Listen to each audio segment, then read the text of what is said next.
Kitchen के कुछ ऐसे काम जो बहुत कठिन होने के साथ साथ उन कामों को करने में हमें बहुत परेशानी भी होती है, लेकिन अगर हमें कुछ टिप्स एंड ट्रिक्स पहले से ही पता हो तो उन सभी कामों को हम चुटकियों में और इजी तरीके से कर पाएंगे। Hello everyone and welcome back to my channel. कैसे हो आप सभी लोग? आई होप कि आप सब बहुत अच्छे होंगे। तो चलिए आज का वीडियो शुरू करते हैं। तो देखिए फ्रेंड्स, इस तरीके का छोटे बड़े सभी तरीके का क्लचर क्लिप का यूज़ तो हम करते हैं, लेकिन इसको सही तरीके से अरेंज करके रखना भी बहुत कठिन काम है। क्योंकि देखिए, इसको जब हम किसी भी जगह में ऑर्गेनाइज़र में क्यों ना हम इसको रख लें, लेकिन बहुत ही जल्दी ये क्या है ना कि गुम जाता है। इसके लिए एक यूज़फुल टिप देखिए, इस तरीके का रबर, ये प्रेशर कुकर का रबर है जो मेरे पास ना पुराना रखा हुआ था। तो इस तरीके का रबर जब ख़राब हो जाता है, या तो फिर उसको हम फेंक देते हैं या तो फिर घर में रखा रहता है। तो क्यों ना हम इसका यूज़ इस तरह से लिया करें। घर में रखा हुआ जितने भी क्लचर है उसको हम अगर इस तरह से इस रबर में लटका के रखें, एक तो ये अरेंज होके रहेगा सही से और आपको बहुत ही आसानी से मिल जाएगा और ये घूमेगा भी नहीं। उम्मीद करती हूँ कि ये टिप आपका बहुत काम आएगा।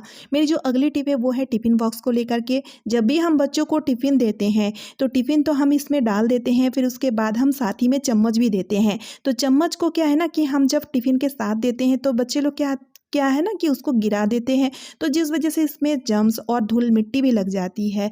तो ऐसा ना किया करें। इसको आप जब भी दें, मतलब टिफ़िन के साथ जब भी आप चम्मच दिया करें तो चम्मच को ना इस तरह से एक फॉयल पेपर से इस तरह से रैप करके दें, ठीक है। तो इससे आप देखिए जो धूल मिट्टी वगैरह इसमें इस चम्मच में नहीं लगेगी। और दूसरा, हम चम्मच को ऐसे नहीं दिया करेंगे। तो इसके लिए हम रबर बैंड ले लेंगे और चम्मच को देखिए टिफ़िन के ऊपर इस तरह से हम रख देंगे और उसके बाद रबर बैंड से इसको टाई कर देंगे। तो इससे कि चम्मच देखिए इधर उधर नहीं गिरेगी और जब टिफ़िन खाना होगा बच्चे लोग आराम से इसी चम्मच की मदद से टिफ़िन खा लेगा। और मेरी अगली टिप भी बहुत यूज़फुल है। जैसे कि अभी सर्दियों के मौसम है और सर्दियों के मौसम में हाथ बहुत ही ज़्यादा हार्ड हो जाता है, यानी कि बहुत ज़्यादा टाइट हो जाता है। क्योंकि एक तो हम इतना काम करते हैं, दूसरा तो ठंडी भी बहुत ज़्यादा है। ठंडी के कारण हाथ बहुत ज़्यादा हार्ड होता है। तो क्या है ना कि जब हम चूड़ी पहनने जाते हैं तो चूड़ी हाथों में नहीं घुसता है। तो इसके लिए मैं बहुत अच्छा और यूज़फुल टिप बताऊंगी। और ये टिप सिर्फ आप ठंडियों के मौसम में नहीं, एनी टाइम आपका काम आएगा। कई बार ऐसा होता है ना कि घर में रखा हुआ चूड़ी हाथों में छोटा पड़ जाता है, तो फिर उस चूड़ी इतना सुंदर होता है उसको हम फेंक भी नहीं सकते हैं। तो उस केस में भी आप इस टिप को अप्लाई कर सकते हैं। तो इसके लिए आप बॉडी लोशन ले लीजिए। वैसलीन बॉडी लोशन हमने लिए हैं, थोड़ा सा ज़्यादा करके लेना होगा। और दोनों हाथों में इस तरह से हम बॉडी लोशन को अप्लाई कर लिए हैं, ठीक है। अब हम क्या करेंगे, चूड़ी को हाथों में डालेंगे और इस तरह से चूड़ी हाथों में बहुत ही ईज़िली घुस जाएगा, क्योंकि हाथ बहुत ही चिकना हो चुका है, ठीक है ना। अब चलिए मैं राइट हैंड में भी चूड़ी को डाल के दिखाती हूँ, क्योंकि लेफ्ट हैंड बहुत ही सॉफ्ट होता है, राइट हैंड थोड़ा सा टाइट होता है। तो आप देख ही सकते हैं फ्रेंड्स, राइट हैंड में भी चूड़ी बहुत ही आसानी से घुस चुका है। तो इस तरह से आप वैसलीन का मतलब यूज़ लेके आप चूड़ी को आसानी से पहन सकते हैं। लेकिन मैं यहाँ पे एक चीज़ और सजेस्ट करूँगी आपको कि ऑयल की मदद से चूड़ी को ना पहने, इससे कि चूड़ी का कलर ख़राब हो जाता है। और मेरी अगली यूज़फुल टिप है हल्दी कंटेनर को लेकर के। जब भी हम पैकेट से हल्दी को निकालते हैं, किसी भी एक कंटेनर में हल्दी को हम डाले रखते हैं, जैसे बाकी मसालों को रखते हैं। तो इसमें एक दिक्कत आती है, हल्दी का दाग बहुत ही ज़िद्दी हार्ड होता है, जिस वजह से क्या है ना कि जिस भी कंटेनर में हम हल्दी को डाले रखे रहते हैं तो उस कंटेनर में हल्दी का एक निशान, एक दाग रह जाता है, ठीक है। ये दाग इतना ज़िद्दी होता है कि इस दाग को हम जितना भी मांजे घिसे वो दाग अच्छे से क्लीन नहीं होती है। तो इसके लिए बहुत यूज़फुल टिप मैं आपके साथ शेयर करना चाहूँगी।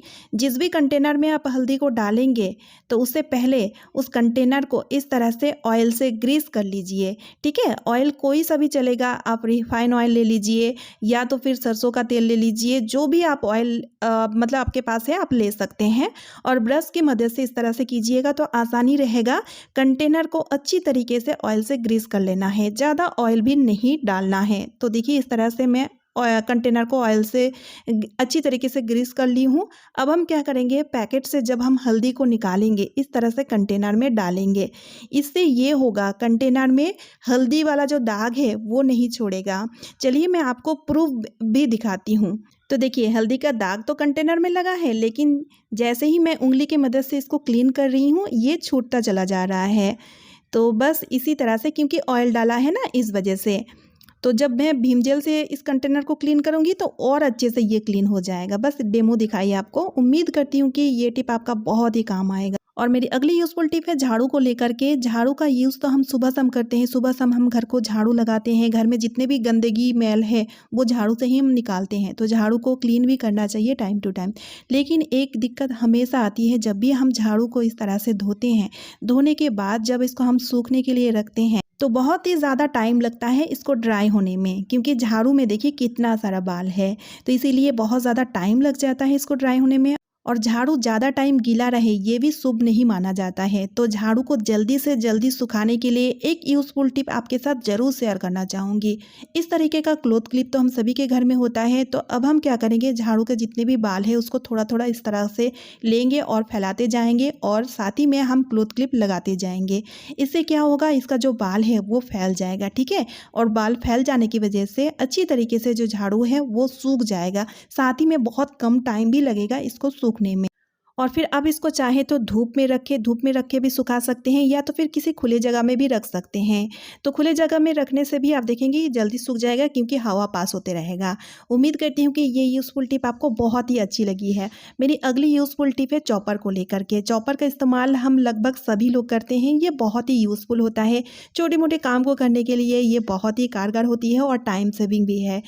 लेकिन अक्सर कई बार ऐसा होता है जब हम कुछ चीज़ को चॉपर में रख के हम चॉप कर रहे होते हैं तो इसका जो थ्रेड है, ये जो देखिए डोरी है, ये बीच बीच में अटक जाती है। कई बार ऐसा होता है। अब इसका जो अटकने का रीज़न है, चलिए मैं आपको बताती हूँ। देखिए इसके अंदर में एक स्प्रिंग होता है। तो होता क्या है, वो जो स्प्रिंग है ना वो जंग लग जाता है। तो इसके लिए एक बहुत ही बढ़िया सा उपाय है। आपको क्या करना है, आपको वैसलीन ले लेना है। तो मैंने थोड़ा सा वैसलीन ले लिया है फिंगर में। अब हम क्या करेंगे, ये जो डोरी यानी कि जो थ्रेड आपको दिख रही है ना, तो इस डोरी को पहले आप अच्छी तरीके से खींच लीजिए। जितना हो सके इसको अच्छे से खींचने के बाद ये जो वैसलीन हमने लिए है ना, उसको इस डोरी में अच्छी तरीके से लगा देना है, ठीक है। अब इससे क्या होगा, नेक्स्ट टाइम जब आप चॉपर का यूज़ लेंगे, यानी कि चॉपर को जब आप चलाएंगे तो डोरी में जो वैसलीन हमने लगाए हैं ना, वो वैसलीन जाके स्प्रिंग में लग जाएगा। अब स्प्रिंग में लगने की वजह से क्या होगा, स्प्रिंग का जो जंग है वो छूट जाएगा, यानी कि क्लीन हो जाएगा। और फिर से आपका चॉपर जो है ना वो सही सलामत चलेगा। तो इस तरह का छोटा छोटा जुगाड़ जो है वो हम घर बैठे अपना बुद्धि लगा के कर सकते हैं और अपनी चीज़ों को बचा सकते हैं। उम्मीद करती हूँ कि ये टिप आपका बहुत ही काम आएगा। सो फ्रेंड्स, इसी के साथ आज का वीडियो भी यहीं पे एंड कर रही हूँ। आई होप आप सभी को आज का वीडियो यूज़फुल लगी है और बहुत ही ज़्यादा पसंद भी आया है। वीडियो यूज़फुल लगने पे वीडियो को लाइक कर दीजिएगा, ज़्यादा से ज़्यादा वीडियो को शेयर कर दीजिएगा। और अगर आप मेरे चैनल पर पहली बार आए हैं, यानी कि चैनल पर न्यू है, तो चैनल को सब्सक्राइब भी कर लीजिएगा। तो चलिए फ्रेंड्स, मिलती हूँ नेक्स्ट वीडियो में। Bye friends and thanks for watching.